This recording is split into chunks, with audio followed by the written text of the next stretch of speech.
En los siguientes minutos me complace mucho en presentar a nuestro invitado. Él es el doctor Marco González Portillo, él es médico neurocirujano. Con él vamos a conversar todo lo que se refiere a los aneurismas cerebrales, que son emergencias, son verdaderas emergencias, si es que tienes la suerte de llegar a una emergencia, porque 10% de ellos, probablemente estas son cifras norteamericanas, 10% de ellos no llegan siquiera a un centro de atención de urgencias y 25% pueden morir en las primeras 24 horas. Marco, un placer conocerte, tenerte acá en el programa. Esto nos honra muchísimo.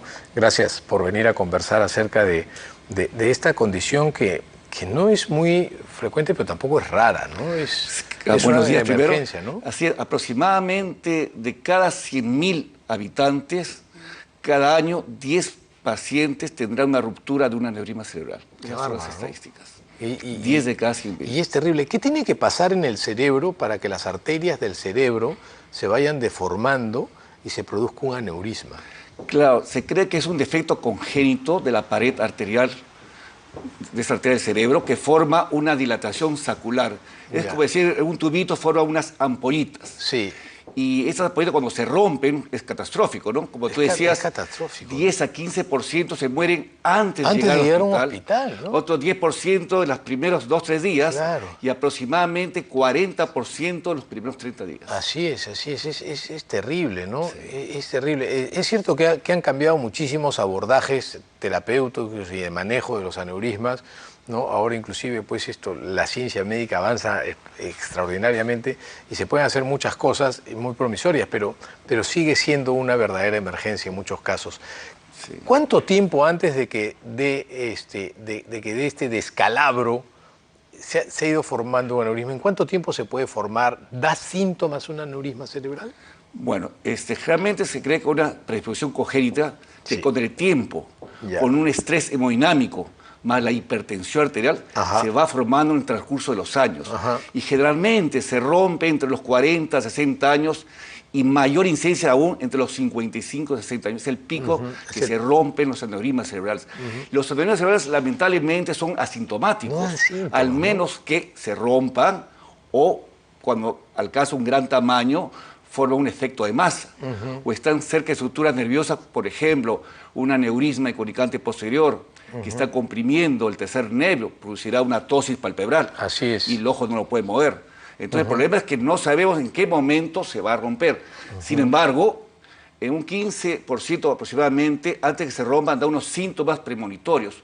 Pero son generalmente cefaleas inespecíficas, un poquito de náuseas, un poquito de vómitos, pero no llega a ser pues como la ruptura, ¿no? Que es una cefalea intensa, la más severa que jamás ha sufrido el paciente, un 10 sobre 10, ¿no? Es diferente. Mira, Marco, yo estaba revisando aquí algunos factores de riesgo que podrían ser responsables de aneurismas, y creo que 2 de ellos, ¿no? son modificables y podríamos, digamos, de alguna manera prevenir la posibilidad o la probabilidad de tenerlo modificando estos. El resto todos son no modificables. Mira, historia familiar, el hecho de haber tenido un aneurisma previo, la raza, el sexo, ¿no? Son factores que pueden predisponer al aneurisma frente al cual no puedes hacer nada, no puedes hacer mucho, pero la presión arterial y el tabaquismo. Sí. Exacto, lo que haga decir, está comprobado hipertensión arterial y el tabaquismo, no solamente en la formación de aneurisma, sino en la mayor incidencia de ruptura, el tabaquismo sobre todo. Sí. También la cocaína, el abuso del tejido conectivo. Así es. Exacto. Y pacientes que tienen enfermedad poliquística de riñón también tienen alta incidencia de aneurismas y sobre todo aneurismas múltiples. Así es, personas que tienen riñones poliquísticos, esos hacen aneurismas múltiples, ¿no? Que son los más raros. Pero en la población en general, esta población adulta después de los 50 años, la mayoría de ellos tienen historia familiar, tienen una predisposición congénita a tener una mala calidad de la pared de sus arterias. Realmente no es hereditario, ¿no? Pero, por ejemplo, si tienen más de un familiar, o sea, 2 familiares con aneurisma cerebral, la familia debería un despistaje, ¿no? Pues, y en ese caso, para despistaje, lo mejor es una angioresonancia cerebral, que es un examen no invasivo, ¿no? Ha cambiado mucho la metodología diagnóstica, es para despistaje. ¿no? Para despistaje. En cambio, la aneurisma generalmente cuando se rompe, ¿cómo se diagnostica un aneurisma? Lo primero que tienes que diagnosticar es que si hubo ruptura o no. Para eso una tomografía simple cerebro, vamos a ver si hay o no la presencia de sangre. Y una vez que tenemos el diagnóstico de hemorragia subaracnoidea, hacemos el diagnóstico etiológico, o sea, cómo detectar qué causó la hemorragia. Para esto lo mejor es la angiografía cerebral digital, todavía con cateterismo de la arteria femoral, y también se puede hacer un angiotem cerebral. Increíble la cantidad de diagnósticos por imágenes que han venido a alumbrarles el túnel de oscuridad a los neurocirujanos cuando se trata del cerebro, ¿no? Es increíble realmente. Mira, te quiero hacer una pregunta que tiene que ver con la forma en la que el aneurisma se va estructurando, construyendo. ¿Es que la parte interna de la arteria se va rompiendo, se va debilitando, o es la parte externa de la arteria, del vaso, la que se va alterando? Bueno, hay una lámina intermedia que se va alterando poco a poco. Y generalmente los aneurismas se forman en la bifurcación de las arterias. Entonces es ahí donde llega lo que decía el estrés hemodinámico. Llega la presión de arteria, va pulsando y va deformando esa bifurcación. Y entonces va formando ese saquito, ¿no? Ese aneurisma. Increíble, increíble esto. Mira, yo te voy a comentar algo que siempre lo traigo a colación en el programa cuando hablamos de aneurismas cerebrales. Como el sentido común creo que es a veces más importante que el mismo cociente intelectual. Yo recuerdo haber estado de guardia una noche en la emergencia de una clínica local y llega como a las 3, 4 de la mañana una señorita, una chica de unos 30 y tantos años con una discapacidad intelectual, y viene con su enfermera que la cuidaba. Y la misma chica me dice: doctor, me duele mucho la cabeza y quiero que me haga una tomografía para saber si tengo un aneurisma. Dentro de su limitación intelectual, ese fue el mensaje que me dio. Y yo le digo: ¿y por qué?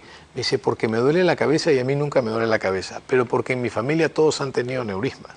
Entonces yo quiero saber si es un aneurisma. Y la verdad es que, dada la hora y el cansancio de la guardia, tú puedes decir, y estuve a punto de decirle, pero no te preocupes, no es nada. Y dije, bueno, te voy a hacer tu tomografía para ver que todo está bien y para que estés tranquila con tu dolor de cabeza. Y le hago la tomografía y tenía un aneurisma pequeño. O sea, ella solita se hizo su diagnóstico. Tuvo la suerte de tener un dolor de cabeza, pero a lo que voy es a que en su familia habían habido varios casos de aneurismas. Interesante, a pesar de que no hay un factor familiar que lo determine, ¿no, Marco? Así es, como te digo, es por eso que es importante, como decía, que a veces hay síntomas premonitores. Antes que se rompa, a veces avisa un 10-20%. Ah, sí. Entonces, ahí lo importante de siempre ser vista por un especialista. Puede ser a una emergencia, pero a veces no te hacen simplemente paliativos, analgésicos. O sea, después uno debe acudir a un neurólogo, un neurocirujano para examinar mejor y explorar con examen por imágenes si puede haber una causa, ¿no? Sí podríamos hablar de prevención en aneurismas entonces, Marco. Sobre todo si hay antecedentes familiares. Antecedentes familiares, bueno. Cefalea continua. Dejar de lado esos hábitos nocivos que tanto complican, por supuesto, ¿no? sobre todo el tabaquismo, ¿no? La presión arterial tiene que ser controlada. Pero yo creo que todos esos pacientes que sufren dolor de cabeza continuo, o ese dolor de cabeza con náuseas, o un poquito de vómitos, o ya empieza a tener un dolor de cabeza diferente al que han tenido siempre, deben acudir a un especialista, ¿no? Para que sea investigado. Ese es un aspecto interesante e importante, porque si bien es cierto, hay factores que no se pueden modificar dentro de los riesgos, pero hay algunos que sí, los hábitos nocivos. Ahora, esto le puede pasar a cualquier persona en realidad, Marco, ¿no? ¿Es más frecuente tener aneurismas cerebrales que en otra parte del cuerpo? Sí, es más frecuente. O sea, de los aneurismas es el más frecuente, Claro, ¿no? pues tenemos el aneurisma de la aorta, ¿no? Sería la otra, ¿no? Sí, de la aorta, que son relativamente frecuentes también, pero creo que... Pero fuera de eso, de la aorta, los aneurismas cerebrales, así es. Cuando dan síntomas los aneurismas cerebrales, ¿qué porcentaje de la pared arterial está dañada? ¿Hay algún cálculo? Sí, aproximadamente, es más del 50%. Más del 50%. Porque uno cuando opera, uno ve la arteria, ve el saco aneurismático, inclusive ve cómo pulsa y cómo la sangre está que se quiere así romper el saco. Así es, exacto. Ves una cosa ahí que está a punto... más del 50%. Más del 50%. Es una lámina nada más que en cualquier tiempo se va a romper. Una telita en cualquier... Cambia el color, está rojito, está sumamente friable, que lo tocas y sangra. Ahora,